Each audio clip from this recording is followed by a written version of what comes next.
زندگی دو قسم کی ہے، ایک دنیاوی زندگی جو کہ فانی ہے،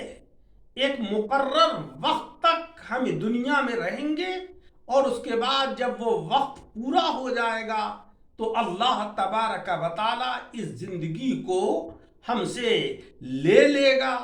ہمارا خاتمہ ہو جائے گا، اور پھر دوسری زندگی کے جو ہمیشہ باقی رہے گی، کبھی فنا نہیں ہوگی، وہ اخروی زندگی ہے۔ تو دنیا کی زندگی فانی اور آخرت کی زندگی باقی ہے۔ ہمارے بزرگوں نے بالخصوص حضرات خاصان الہی رحمت اللہ علیہم اجمعین نے فانی زندگی کو کوئی خاص اہمیت نہیں دی، بلکہ فانی زندگی کے اندر، دنیاوی زندگی کے اندر آخرت کی زندگی کے اعلیٰ مقامات حاصل کیے، اس زندگی کی تیاری کے لیے اس زندگی کو وقف کر دیا۔ حضرت عمر فاروق اعظم رضی اللہ تعالی عنہ کے بیٹے حضرت عبداللہ اور ان کے بیٹے حضرت سالم خانہ کعبہ کا طواف کر رہے تھے کہ اتفاق سے انہی ایام میں عبد الملک ابن مروان بھی وہاں پہنچے ہوئے تھے۔ انہوں نے دیکھا کہ ایک نوجوان نہایت نورانی چہرے کے اوپر بے انتہا متانت مگر فقیرانہ لباس اور مسکینی جسم کے اوپر طاری ایسا شخص طواف کر رہا ہے۔ معلوم کیا کہ یہ کون جوان ہے، تو لوگوں نے بتایا کہ یہ حضرت عمر فاروق اعظم رضی اللہ تعالی عنہ کے پوتے حضرت سالم ہیں۔ آپ نے ان کو اپنے پاس بلایا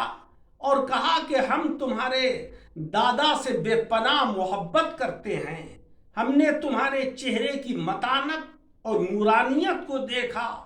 بڑے متاثر ہوئے ہم تمہاری شخصیت سے، لیکن تمہاری یہ مسکینی اور فقیرانہ زندگی کو دیکھ کر ہمیں افسوس بھی ہو رہا ہے، لہذا تم ہم سے جو کچھ مانگو گے ہم تمہیں دینے کے لیے تیار ہیں۔ تو حضرت سالم نے جو شاندار جواب دیا وہ یہ تھا کہ میں اللہ کے گھر میں اللہ کے سوا کسی سے نہیں مانگتا۔ جب وہ طواف کر چکے تو عبد الملک ابن مروان نے ایک شخص کو مقرر کیا کہ جب یہ طواف کر کے فارغ ہو جائیں تو ان کو میرے پاس بلا کر لانا۔ حضرت سالم کو جب عبد الملک ابن مروان کے پاس بلا کر لے گئے تب عبد الملک نے کہا کہ اب تو تم خانہ کعبہ کے اندر نہیں ہو، اب تو تم اللہ کے گھر میں نہیں ہو، اب تم مجھ سے طلب کرو، میں تمہیں جو کچھ تم مانگو گے دینے کو تیار ہوں۔ تو حضرت سالم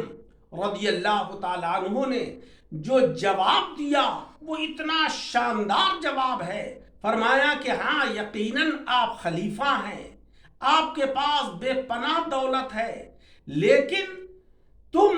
جو دولت رکھتے ہو وہ دنیاوی دولت رکھتے ہو، اور دنیا کی دولت کی مجھے کوئی ضرورت نہیں ہے۔ میں دنیا کی دولت تو اللہ سے بھی نہیں مانگتا ہوں، میں تو اللہ سے بھی آخرت کی دولت کو طلب کرتا ہوں۔ اگر تمہارے پاس اخروی دولت ہو تو میں تم سے لینے کو تیار ہوں۔ عبد الملک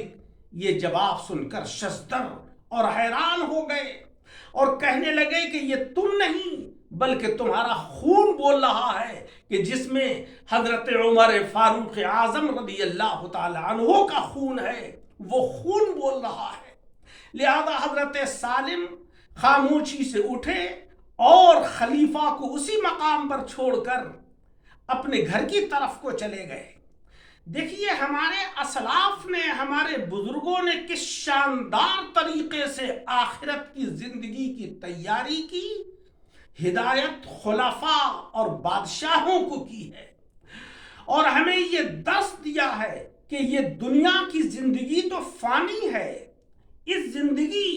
کی بقا کی کوئی ضمانت نہیں ہے، آخرت کی زندگی باقی ہے۔ اللہ تبارک و تعالی اس زندگی کے اندر ہمیں کامیابی اور سرخروئی عطا فرمائے تو وہی ہماری فلاح اور بہبود ہے۔ اللہ تبارک و تعالی سے دعا ہے کہ مولا رب العزت ہمیں آخرت کی تیاری کی توفیق عطا فرمائے. آمین بجاہ النبی الکریم.